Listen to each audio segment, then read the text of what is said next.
The news hit the wires just before midday in London, and the shockwave rattled every corner of the globe.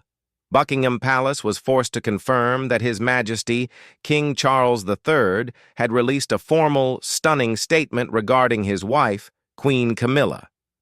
For months, the palace had remained tight-lipped, allowing rumors and speculation to fester in the tabloids and on social media. There had been whispers of private letters, of old grudges resurfacing from the dark days of the past, and of a mistake made decades ago that the public was willing to forgive, but the institution of the monarchy simply could not. The statement, though crafted with the careful, measured language of royal protocol, was devastating in its finality. It did not concern a political misstep or a matter of state, but something far more personal and, in the eyes of the king, far more damaging to the crown. It spoke of a breach of trust so profound that it required a public reckoning, and the world held its breath, waiting to see what the outcome for the queen consort would be. The statement promised to unveil her fate, and the wording suggested that Camilla would be stepping back from public life, her role redefined in a way that no royal consort had ever experienced. The unforgivable mistake, whatever it was, had finally caught up with her. To understand the earthquake, one had to understand the tremors that preceded it. In the weeks leading up to the king's announcement, the royal family had been battling fires on multiple fronts. The most visible was the continuing saga of Prince Andrew, whose presence loomed like a ghost over the family's public duties.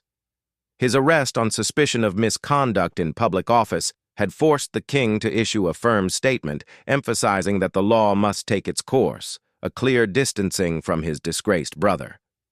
But while the world focused on Andrew, a different, quieter storm was brewing around Camilla. It began with the release of a cache of old letters and emails, part of a larger leak from a decade-old cybersecurity breach. Buried within the thousands of documents were exchanges from the early 2000s, a time when Camilla was fighting for public acceptance. The correspondence revealed a series of private conversations with a close confidant, where Camilla had expressed frustration, not just with the press, but with the very structure of the royal family and the legacy of those who had come before her. Specifically, the documents suggested that Camilla had played a more active role than previously admitted in managing the narrative around the monarchy in the post-Diana era. While she had always been publicly gracious about her predecessor, and the leaked letters hinted at a strategic effort to subtly undermine the memory of Princess Diana to improve her own standing with Prince Charles and the public. These were not public statements, but private musings to a friend, filled with the kind of raw, unfiltered emotion that anyone might express in confidence. But in the unforgiving world of the monarchy, perception was reality. The press had a field day, running headlines that pitted the saintly memory of Diana against the scheming Duchess of Cornwall. The palace initially dismissed the letters as ancient history and refused to comment, hoping the storm would pass. But the public mood, already fragile due to the ongoing Andrew scandal, began to shift. King Charles watched the crisis unfold from Sandringham, where he had retreated for a period of quiet reflection. He was acutely aware of the damage such stories could cause, and he had lived through the darkest days of his first marriage and had spent 2 decades rehabilitating Camilla's image, culminating in her coronation as queen beside him. To see it all threatened by words written in a moment of private frustration was agonizing. The royal household attempted to counter the narrative by spotlighting Camilla's good works. They released photos and videos of her engagements, highlighting her 30th anniversary with the Amber Trust, a charity supporting visually impaired children. They showed her laughing with musicians, reading with children, and performing her duties with the grace and professionalism she had honed over the years. It was a classic royal strategy: drown out the noise with positive visibility. But this time, it wasn't working. Every photograph of her smiling at an engagement was met with social media posts quoting the leaked letters. The contrast was too stark and the wound was too fresh. And the tension within the palace walls became palpable. The king's private secretary, Sir Clive Alderton, was tasked with managing the fallout, but the situation was unprecedented. There were factions within the royal household. The younger generation's staff, loyal to Prince William and Princess Catherine, were deeply concerned about the long-term damage to the monarchy's brand. They had worked hard to project an image of a modern, streamlined family focused on service. This ancient, a messy drama threatened to drag them back to the 1990s. William, ever protective of his mother's memory, was said to be deeply unhappy. While he had publicly accepted Camilla as his father's wife and even supported her role as queen, the revelation that she had privately schemed against Diana's legacy reopened a chasm that had barely healed. The family was, as it had been so many times before, at war with itself, struggling to maintain a facade of unity as the cameras flashed. And as the days turned into a week, the story refused to die. It was no longer just about the letters. It was about the unforgivable mistake of judgment. How could the king, the supreme governor of the Church of England and the defender of faith, remain silent while his wife was accused of such a profound moral lapse? The question was posed in Parliament, debated on talk shows, and argued in pubs across the land.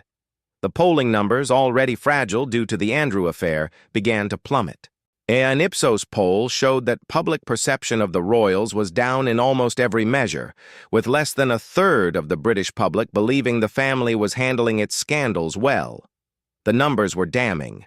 Every senior royal saw their popularity dip, with William suffering a significant 8% drop. The scandal was no longer just Camilla's problem, it was an existential threat to the crown.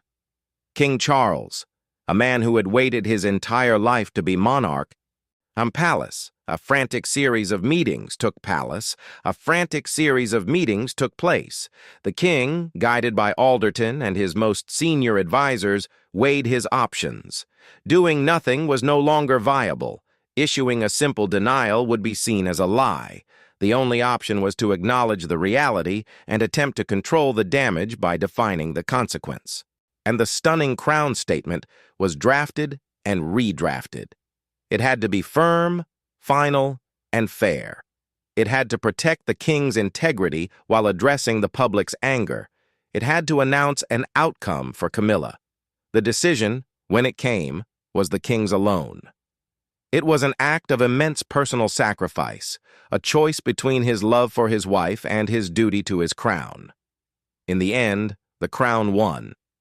He would unveil her fate to the world, and it would be a fate that mirrored the medieval concept of penance, a public acknowledgement of wrongdoing followed by a period of atonement.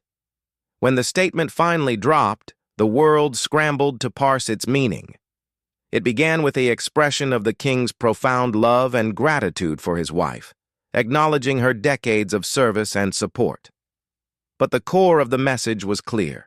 It stated that recent revelations had caused pain and distress, particularly in relation to the legacy of his former wife, Diana, Princess of Wales. It confirmed that Queen Camilla had personally apologized to the king for the distress caused by the resurfaced correspondence, acknowledging the insensitive nature of her private words. Then came the outcome. Camilla would not be stripped of her title, nor would there be a divorce, the tabloid fantasy. Instead, the king announced a radical redefinition of her role. With immediate effect, Queen Camilla would step back from all frontline royal duties for a period of no less than 12 months. She would retreat entirely from public life to reflect and focus on private charitable endeavors away from the spotlight. Furthermore, upon her return, her role would be refocused exclusively on specific charity sectors, with no involvement in state affairs or high-profile diplomatic visits. She was, in essence, being publicly benched. And the world reacted with a mixture of shock and grim acceptance. Outside the palace gates, the usual crowd of tourists and reporters swelled. Some held signs supporting the queen, others held pictures of Diana. Inside the palace, the atmosphere was one of funeral-like solemnity. For Camilla, the statement was the culmination of her life's journey, a journey from being the other woman to the queen, and now to a figure of controversy relegated to the shadows. For Charles, and it was the most painful decision of his reign. He had chosen the stability of the throne over the comfort of his wife. The coming days would see Queen Camilla clear her schedule. A planned state visit from the President of Nigeria, a landmark event Charles had been looking forward to, would now proceed without the Queen by his side. The photographs would show a lone king, a visual representation of the price of the unforgivable mistake. The family would continue in their duty, and as the king had promised, but they would do so carrying a new, heavy scar. In the weeks that followed, the rhythm of royal life adjusted to the new normal. Prince William and Catherine stepped up, taking on the diplomatic duties that would have fallen to Camilla. They hosted world leaders and attended state banquets, presenting a united front of youthful stability. The king, often accompanied by his private secretary, Sir Clive Alderton, carried out his duties with a stoic demeanor, though those close to him noted a new weariness in his eyes. He attended church at St. Mary Magdalene in Sandringham alone, the empty space beside him a silent testament to the sacrifice he had made.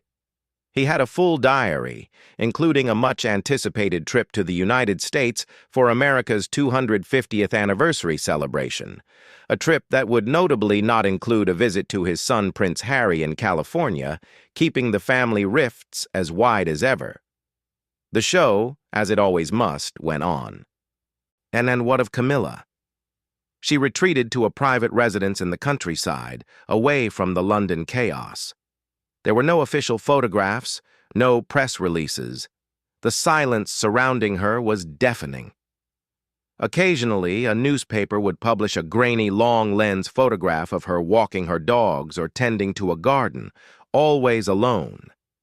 The outcome unveiled by her husband had granted her privacy, but it was the privacy of exile. It was the final and tragic chapter in a long and complicated love story, a reminder that in the House of Windsor, the past is never truly past. It lingers, waits, and eventually demands a price for every unforgivable mistake, no matter how long ago it was made. The king had drawn a line in the sand, but the tide of history had a way of washing those lines away, leaving only the footprints of those who once walked there.